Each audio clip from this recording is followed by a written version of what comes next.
Hi, and welcome back to Rick's Room. Now, this is the podcast where we pretend we're at the end of a long conference day. We've been hustling and talking to a bunch of people, but we haven't got to sit down with the person we really wanted to talk to yet. And now, at the end of the day, we find ourselves in a hotel lobby in a comfortable seat with maybe a drink. And here comes that person we've wanted to talk to all day long. In this case, for me today, it's my old friend, Brian Rieger. Now, Brian and I go way back. We've been working. You don't look your age. I do. But yes, you should look older for as long as I've known you. It's AI. It's all AI, Rick. I'm still waiting Brian, for this interesting person you're talking about to come along. Who is he or she? I don't know, but I'm glad you're here. Thank you for spending some time with me. It really has been too long since we've caught up. Agreed. Yeah. So I want to ask you what you've been working on and what you're doing. The fall conference season is just getting underway. Have you been out? Correct. What's going on? I have.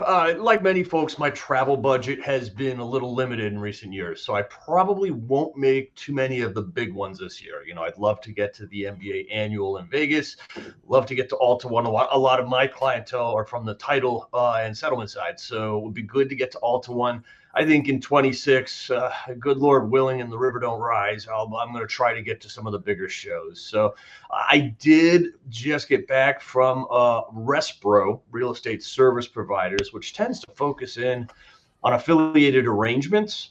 And some folks give it the misnomer that it's a compliance show. And there's definitely a lot of compliance in the content, but there is also some great tech sessions. I mean, it's really about building title agencies, and you get a nice cross section of builders, brokerages, some lenders, and of course, title folks there. So good to see some old friends. Was in Philly, and it's really a pleasure to be there. I hope to get more involved with Respro over the coming year.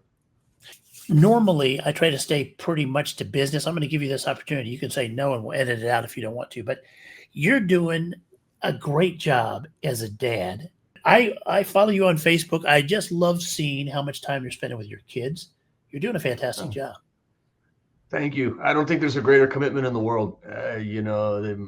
My kids are my why, to use a dated term. But I'll do a plug for the Hiram College men's soccer team, which is now 4-3. Young team, including a young sophomore center back by the name of Colin Rieger, having a great year. Registered his first assist in college, which is not easy from the backfield, but had his first assist in the game Saturday. So coming into conference season, and looks good. And then, of course, my daughter has taken up cross country, which I love, because you get there, they run for 20 minutes, and then they get on the bus and you all go home. It's nice, other than traffic. Beats the hell out of the old soccer tournaments where you get an hour between games, just enough time to not eat, but get to the other field. So, but it never ends. It's what I'm here for. I do this to take care of my kids. I love what I do, but I appreciate that. Well, it's the best job you'll ever have. But our other job is PR and marketing. And man, I don't know how you look at this, Brian, but it feels like we're on one of those walk machines at the airport where everything seems to be moving really quick and it's tough to make sense of it.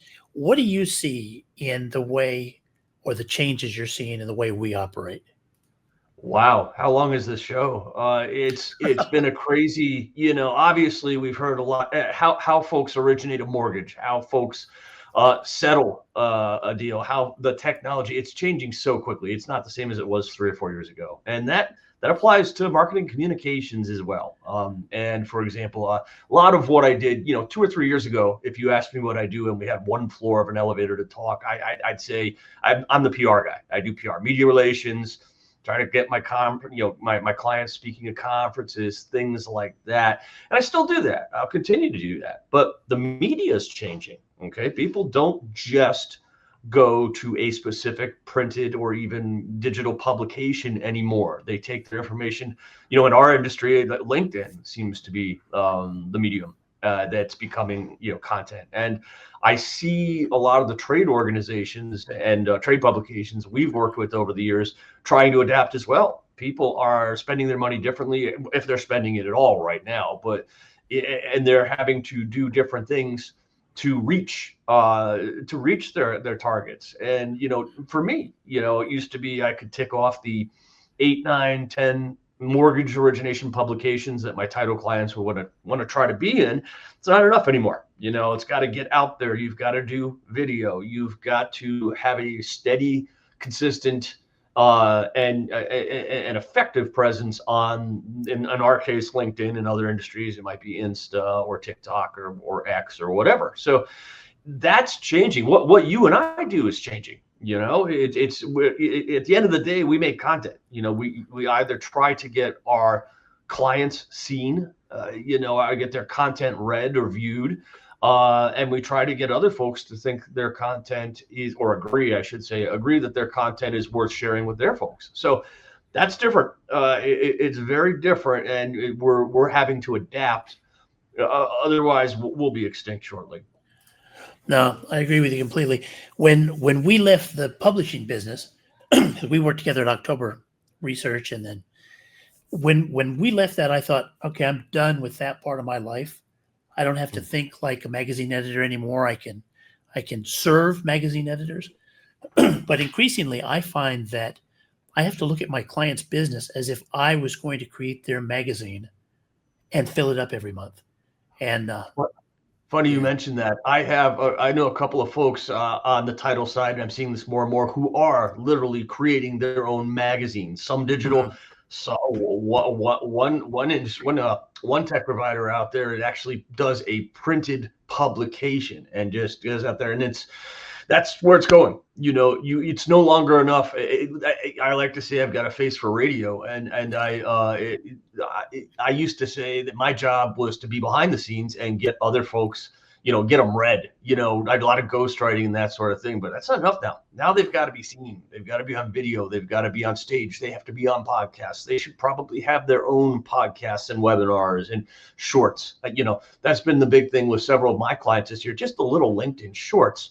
1 minute, 2 minutes max on something useful, something that's not just an ad or self-promotional, but something showing folks kind of like we've always done in sales. You've got to prove that you know what you're talking about and that you've got something to provide. Well, that's the way it's going. So it's very much changing. And although the trades remain very relevant and they're changing to adapt as well, you certainly want to be there. More and more, you're having to create your own content by and large. For some, now I don't think so much for us, because I know some of your clients, super smart people you work with, same with me. They're not afraid to get up and share thought leadership. But getting some companies to realize that they got to pick somebody and push them up there and let them talk to the market, it's kind of heavy lifting, more than I would expect. But the days of being able to hide behind a brand or a sign, they're over. Yeah.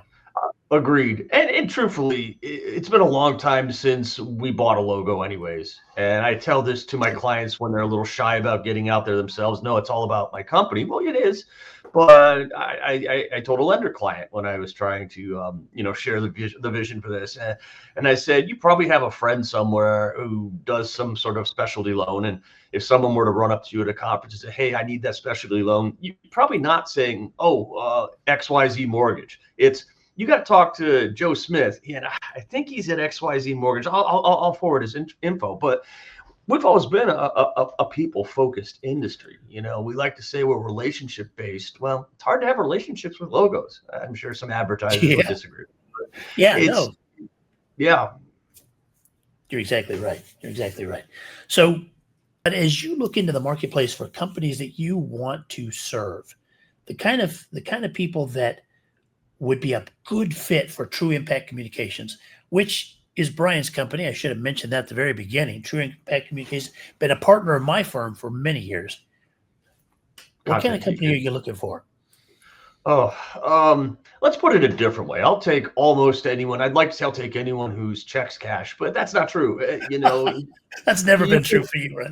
Even at times like this, and you too, Rick. If there's not a good fit, it's not going to last anyways. So right now, I'm blessed in that I love all my clients. They're all great folks who I had to go out and have a beer with or whatever else. And we can talk sports or we talk about other things. So, but through the years, and God help me, True Impact's now 17 years old. Very hard to believe. But the clients who have typically had the most success with me tend to be, I mean, size is not, they tend to be small cap to mid cap, but they're usually growing or changing direction.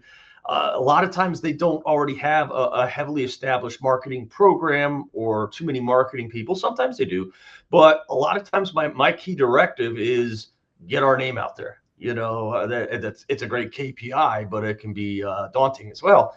And it's also folks who are invested in it. You know, folks who are communicating regularly. I'm not in their hallways at all, much less every day. I'm not aware of what's always going on. I get what I take in from my clients via email or Google Meet or whatever. So it's been the clients who tend to collaborate where we get the most success. And just as you do, I've got a lot of smart clients, and some of the most amazing results we've gotten have been ideas that the client had, and I just kind of help make them come true. But it's the ones who kind of they're taking it seriously. They're not just checking a box, and they're committed to it. A lot of what I do is not a quick hitter. It's not instant results. It takes time. You're planting seeds, and when it blooms, it's great. But you know, it tends to be clients who are in a growth mode and ready to collaborate. I love it. Brian, one of the things that I've always thought was unique about you is your legal background. So you were an actual litigator, you trained as an attorney, you gave all that up to come and join us here in PR, and we're very grateful that you did. But it has an impact on how, at least from my perspective, how you approach the business. How does that impact what you can bring to market for your clients? Oh yeah, it's not even that unique. There's another very successful practitioner on the mortgage tech side who's also got his JD. But and I want to qualify by saying I practiced all of 2 years. So you know, I'm not. I trained as a lawyer about 20 something years ago. So so let's just to be clear about that. It does, I think, there's a lot of parallels because to me, in many ways, practicing law seems to be about persuasive communication, you know, in many ways, and issue spotting. You know, it comes in handy, especially if I have to do crisis PR, which is not very often, but you know, when I do, but it does kind of, I think most of all, it allows me to separate from product, from service, from client a little bit, and try to look at things objectively. I was on the, as we used to say, I was on the right side of the V. I was a civil defense attorney. And one of the first things, one of the things you really had to do was anticipate an opponent's argument, anticipate the flaws in yours. And I tend to do that. I have to be careful. Now I share that. These are folks in many cases who've built this business ground up, bootstrapped it, you know, put everything they've had into it. So the last thing you want to do is tell someone they've got an ugly baby. So I don't. But, you know, at the same time, my job is to figure out the strong points, figure out what they want known about them out there, and shine the light on those strong points. And we don't need to spin. I still despise that word. We don't need to hide our weak points or our less than stellar points, but we don't need to shine a light on those parts. So I think that's been kind of, you know, issue spotting to some degree. It is part of what makes you so powerful in our space and makes me proud to be one of your partners. We've been visiting with Brian Rieger. He's the owner of True Impact Communications. Brian, thanks for being with us. Rick, give me 5 minutes to compliment you at least, dude. It's been a pleasure to be on here with you. We've been working together for, 22, 23 years now, Yeah, going all the way yeah. back to your days as an editor on the mortgage trade side. And, you know, a lot of what I've done is followed in your footsteps. I remember your first podcast way back around what, 06, 07, something like that. So I'm just taking what you've done and trying to bring it to the title space many times. So You it's know been what a they pleasure. say. The student has become the master. All right, Uh, we'll talk again. We'll talk again. we will. Thank you, Rick.